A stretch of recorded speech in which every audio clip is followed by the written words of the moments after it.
I'm Emma-Louise Coffey, and you're welcome to The Dairy Edge, the Teagasc Dairy podcast. We're bringing you the latest information, insights and opinion to improve dairy farm performance. On this week's show, I find out about the rise of collaborative farming. And whether you want to get into or out of farming, Paidi Kelly talks through the different opportunities available to you. Yeah, so I suppose I'm involved in a project, Emma-Louise, called Dairy Career Pathways. And I suppose the specific group of people that I work with are those that are maybe from kind of non-traditional dairy backgrounds, maybe beef, sheep or tillage farms from small dairy farms, or maybe not from dairy farms at all. And those people are looking to get into collaborative farming arrangements on dairy farms because they love dairy farming, because they see a good future in it. That hasn't really been possible in Ireland up to 2015 with milk quotas, because they limited the amount of milk we could produce on every farm. Milk quotas have been removed. For the last 3 years, we've seen a big increase in the uptake of collaborative farming around the country, the increase in partnership arrangements, share farming arrangements, leasing arrangements.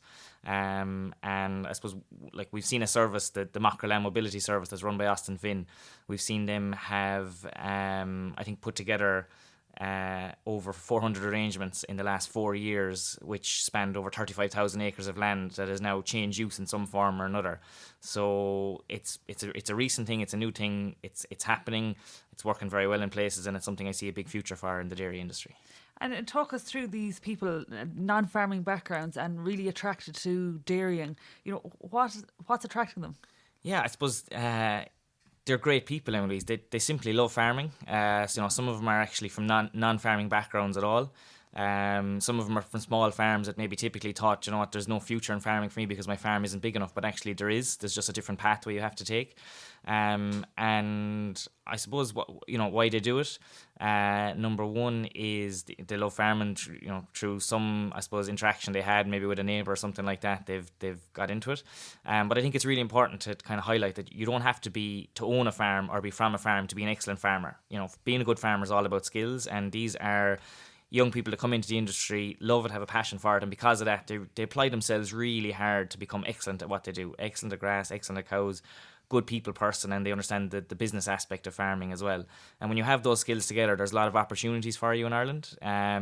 We've had quota removal, and we've had difficult years. This is a difficult year, but it's maybe one in a lifetime drought that we've had, and like when you look at where milk price is, where you look at average dairy farm income being, 86,000 last year, there's a lot of money to be made dairy farming if you're really good at it, and I suppose that's the potential that a lot of those people see and why they're interested in joining the industry. And you mentioned, quotas have gone, which creates an awful lot of opportunity.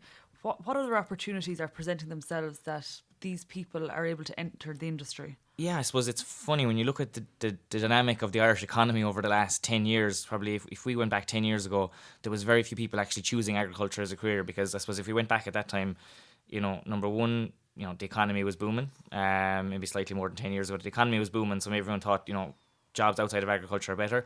And at that stage, there still hadn't been the announcement that milk quota was being removed. So there actually wasn't the opportunities there were today 10 years ago. I think an awful lot of people at that stage decided agriculture wasn't for them. And we would have seen that because some of the ag colleges were nearly closed down because there was so little interest in farming. As a result of that, there's probably a couple of thousand people that should be now probably in their late 20s, early 30s that should be farming that are not. There's a big gap there, and there's a lot of established farmers out there who actually don't have successors. And because of that, if they want to continue farming in the future, they can't continue to do it themselves. They need to take some form of a step back, so they can do it in collaboration with a younger person coming in. So it's fantastic for an older maybe person who doesn't have a successor to work with a person. It's not in their family. They would love to have a successor themselves, but the next best thing is to work with a good young person who's passionate about farming, who can do a really good job, who'll take really good care of the land, and there's a really attractive win-win in it for both people. And from your experience working with farmers, they say essentially the younger person coming in and the older person who's taking the step back, what are the really important and essential traits that you need for a successful partnership? Yeah, I think that's a great question. And probably the first one, I suppose it can vary slightly with different arrangements, because in a partnership, it's a much more kind of direct business relationship where you're sharing the profits versus a lease arrangement where the farm owner maybe gets a set fee for the land every year. So the dynamics are slightly different, but there are principles that apply to them all. And I think the most important one is probably the honesty and integrity of the person you're dealing with. So, it's just you're establishing a business relationship with this person. There has to be 100% trust. And the stronger that relationship is, and, if you can really trust someone and know that, this person is going to treat me right, I'm going to treat them right, and you're in a good relationship like that, that's probably the fundamental. And we can, I suppose, get carried away with the size of farms or the potential profits to made or stuff like that. But if that trust, honesty, integrity is not there, then, it's going to be really difficult for anything else to work on top of that. And probably the second thing I'd say is, with collaborative farming, and I'd make no apologies for saying this, you have to be brilliant at what you do. If you're going to get into an arrangement and decide to split profits with someone else or pay lease for a farm, you have to be brilliant. You have to be really on top of your game in terms of your grassland management skills, your management skills with cows. The genetics that you're using is really important. And on top of that, and like, if you take it, I would consider, established farmers, owner-operators on land that they own, they need to be really good at what they do in terms of the grass and cow stuff to make good money from farming. But if you want to do that in a relationship with another person, you not only have to be excellent at the grass and cow stuff, but you need to be a really good people person. You need to be a very good communicator, be able to explain what your goals are, what you're trying to achieve, bring someone on board with you. And you need to be brilliant at the business skills of farming as well. You need to be very good at doing your cash flow, at understanding what the potential return is, at maybe looking at a particular farm and thinking about what's the investment needed here to allow me to milk whatever number of cows, what the return will be. And like, so people often ask me the question, what size of a farm is too small, or how big is too small, or whatever. And I always answer to that, and it's not a cop-out, but when you're at the level that you can tell me the answer to that question, your business skills are where they need to be. There's no point in me telling you 100 cows is too small. If you can't do a budget for 100 cows and think about what you'll pay in rent or how much of it you'll give to the farm owner and tell me that works or that doesn't, then you're not ready for it, So improving your business skills, you have to be brilliant to make it work. And then to follow on, in terms of the actual arrangements, what are the really important parts of the arrangement?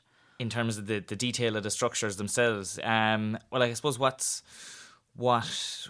I suppose we would have been very interested in originally was the concept of share farming, where one party would own the cows on the farm, another party would provide the land and the buildings. The party that provides the cows would probably provide most or all of the labour as well. And I suppose we have an example of that in the country at the minute, a Teagasc example down in Bandon, on the Garteen farm, where John Sexton is farming in share farming arrangement with Shannock Estates. So, there's templates available, there's all the details available for that arrangement online. I suppose the basic principle is they run two separate businesses on one farm. They split the milk check 60-40, and they split certain costs as regards producing milk on the farm, like feed and fertiliser 60-40. So that's kind of the general principle. Then you have partnership arrangements, which are very similar to share farming arrangements, except they'd run it's essentially one business. So in share farming, it's two separate businesses on the one farm. In a partnership arrangement, we actually set up one business between us. We run the whole business through one bank account, and we split the profits out of the business at the end of the year. So partnerships are probably, they were operating in Ireland before milk quotas. They probably are more popular today than share farming. And then I suppose a huge one that is out there at the moment that is maybe operating in conjunction with a share farming or partnership arrangement because it allows extra access to land is long-term leasing. So the government bumped up all the incentives as regards the tax-free income that farmers could get for long-term leasing their land. A farmer could receive, for a 15-year lease, could receive up to €40,000 tax-free and 80,000 if the farm is co-owned between him and his partner. So I would say that has driven a huge amount of land mobility in the country over the last few years. Either that farmers have, as I know, with young farmers that have directly leased working dairy farms themselves, and that's a really attractive opportunity because there's very little investment to be done. Some really excellent dairy farms out there that were looked after very well by the established farmers. Or also where these partnership or share farming arrangements are set up, there's often the opportunity to add in maybe 30 or 40 acres, through maybe neighbouring farms or something like that. And I suppose it's important to qualify that, what I'm talking about here is it's on a national level. There's definitely, areas where someone would say, there's no opportunities in my parish or whatever. But to be honest, if there's not opportunities in your parish, there's one very close, because these arrangements happen all around the country. They're happening in Galway, Roscommon, Mayo. They're happening in Leinster. They're happening in Munster. They are happening everywhere. And while you might say, there's no opportunities within, in my area, there are in the wider area. Yeah, just to pick up on a few things you mentioned there, Paidi. In terms of the Shinna farm, you mentioned it's a 60-40 split. Yeah. And what dictates that? Yeah, so again, it's kind of down to the negotiation that happens at the start of the arrangement, and I'd say you could say a very simple template would be where one party provides all the stock and all the labour, and the other party provides the land and all the buildings needed. It'll be somewhere close to a 50-50 split usually. And I suppose in the Shinnock situation or the Gerteen situation, when they did the negotiation, it's a kind of a smaller scale farm. It's about 110 cows, and it's probably just on the cusp of there being enough in it for the two parties. And with the various negotiation, it was decided that 60-40 was a split that was what the share farmer would need to make a return for him. But the owners were still happy that at 40% they were still getting a very good return for their land and their investment. Yeah, so typically you're talking 50-50 is roughly, but it will kind of come down to the negotiation of, well, this needs to be invested or that needs to be invested, or, well, I'm bringing an exceptionally high EBI herd of cows to this farm, or different things, But yeah. And then you mentioned, there was share farming partnerships, and now long-term leasing is coming on scheme as a collaborative arrangement. And you mentioned that, you're coming onto a dairy farm where, it's been run very well and there's little investment. With the long-term leasing, there's a lot of that happening now. What sort of investment, if any, do people have to make, say, per cow, or are they typically turnkey opportunities? Yeah, so I think there's a variation. We have, the Greenfield farm in Kilkenny was set up in 2010 to show the cost of converting from a tillage farm to a dairy farm.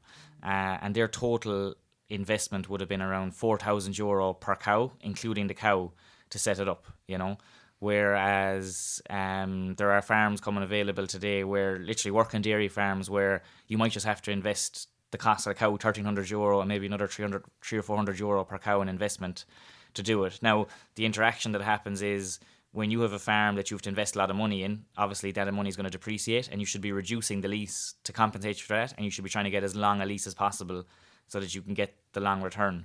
And obviously where you walk across a farm that you'll be looking at that has very good facilities, you're going to be paying more for that land, as a result.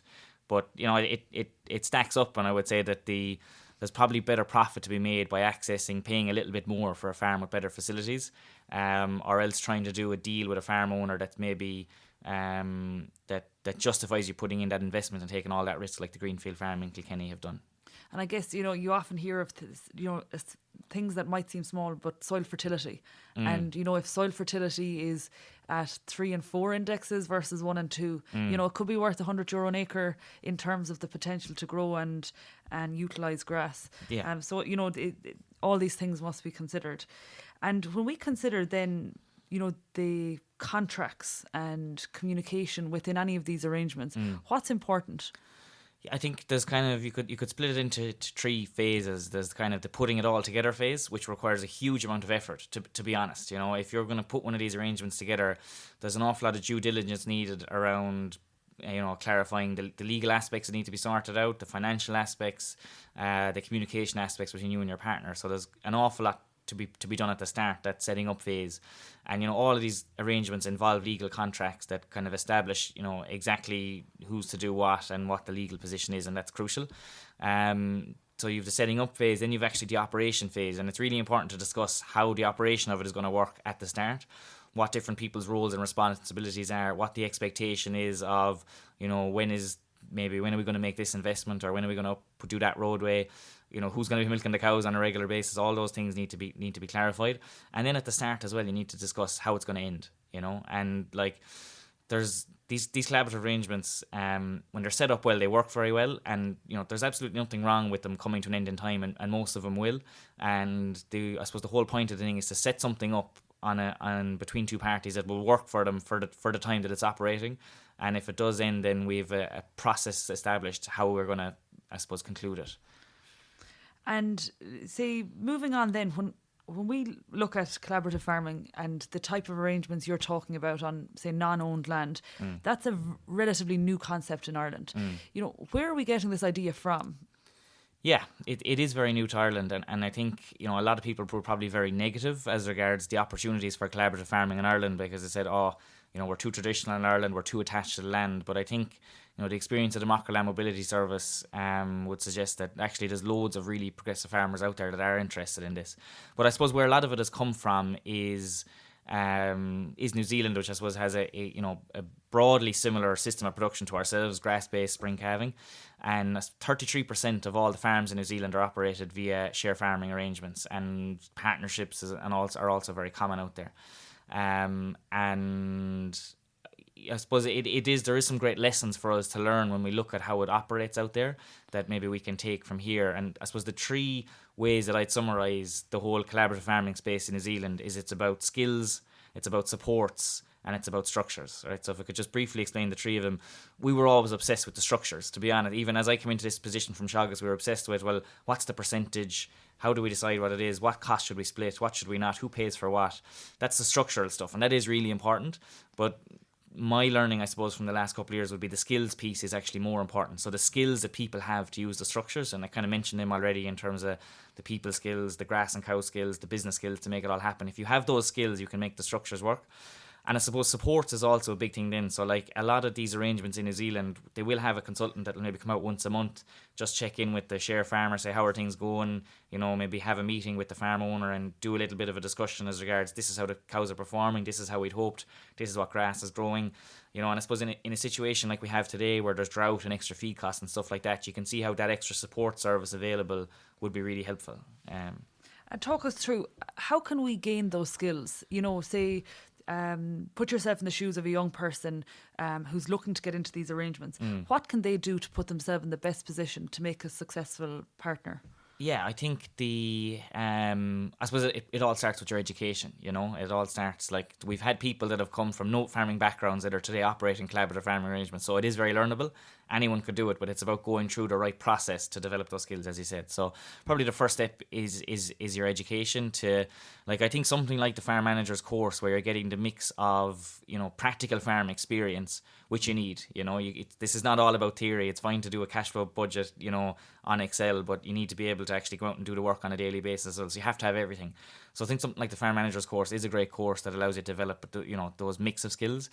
But I think going on from there, right, because it's not just about education. And I would say that from what I see of the people that are operating these opportunities today, probably the most common theme with them is they go and work for an excellent dairy farmer, a farmer that's going to, I suppose, invest their time in this young person and help them learn about how they do stuff on their farm, help them explain, this is how the cows are performing at the minute, this is what we want to change. They're explaining the breeding decisions, they're going through the grassland management, and then they're maybe sharing some of the financial information they have. And I suppose ideally, if those farmers themselves are involved in some sort of arrangement, then they've got first-hand experience to share. And I'd say that's probably the most common theme as regards the young people that I see that are being successful themselves. I know there's probably 2 or 3 established farmers that I know who could have 3 or 4 employees that have now moved on and are operating their own arrangements, So I think go and try and find a brilliant person to work for that's going to invest time in you is probably one of the most important things you could do. And I suppose also remember that, if collaborative farming is something you want to do in 5 years' time, you need to start thinking about that today. You need to be approaching, trying to find a job with a person that is going to invest in you. You need to be maybe, starting to save straight away because you're going to need finances along the way to make all this happen. And also in terms of, I suppose, being conscious that, reputation is probably one of the most important aspects of actually getting an arrangement. And we're developing our reputation all the time in terms of, the people we interact with, either on work or through Macra or whatever else. And to be conscious that kind of you are building that reputation. Ireland's a very small place, and when you meet a farm owner, chances are that 2 phone calls are going to know someone who knows you, or vice versa, and it's very easy to suss out reputation. So be very conscious about building that strong reputation that might help you to actually find an opportunity in time. And I guess I think it's really important what you said about working with brilliant people. And essentially, like, you mentioned the farm management students, there's a lot of farmers out there who are willing to improve you as well as improve their own farm. And you often talk about mentors, and like they can be really, really important people that you'll fall back on in 5 years' time for a bit of advice. Yeah, mentors is a great word, actually, Emma-Louise. That, and I think like there is a lot of competition out there for labour at the minute, and there's probably a lot of opportunities for young people to look at and think, well, should I work here or there? But that criteria of someone that you could see being a mentor to you in time, someone that's going to invest in you, like, you know, there might be a couple of grand between a salary difference, but those skills can be worth thousands upon thousands in years to come if this is something you want to do, you know. So yeah, someone that would be a mentor is a great criteria.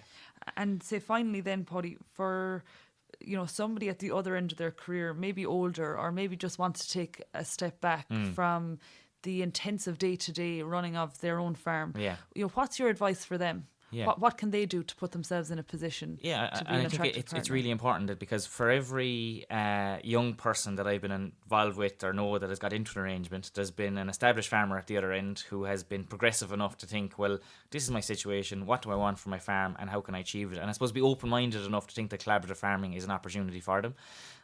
So I suppose what I would probably encourage is get in contact with someone like Austin Finn, explain your situation, and, you know, have a discussion, because, you know, there's no need for taboo around this anymore. There's no need, right, it might be disappointing that you don't have someone in your family yourself to come and farm. There's a brilliant future there for you in terms of working with these people, you know. It's where these arrangements work well. I think it's fantastic, because you as an established farmer get to see your farm being looked after and progressed, and also get to, I suppose, feel responsible for helping someone else get into the industry, you know. And also there's a great financial return to be had at the time via either partnerships or share farming or leasing, you know, and a chance to step back. So be open-minded, I suppose, is the main thing. Please talk to someone who's involved in it. Talk to Austin Finn and the Land Mobility Service, and be open-minded to the possibilities. That's great. It was really insightful, Paidi. Thank you. No worries, Emma-Louise. Thank you. That's it for this week's episode of the Dairy Edge podcast, and my thanks to Paidi Kelly for joining me on this week's show. Don't forget to subscribe on Apple and Google Podcasts, and for more information go to the Teagasc website at teagasc.ie. I'm Emma-Louise Coffey, and join me next time for your Dairy Edge.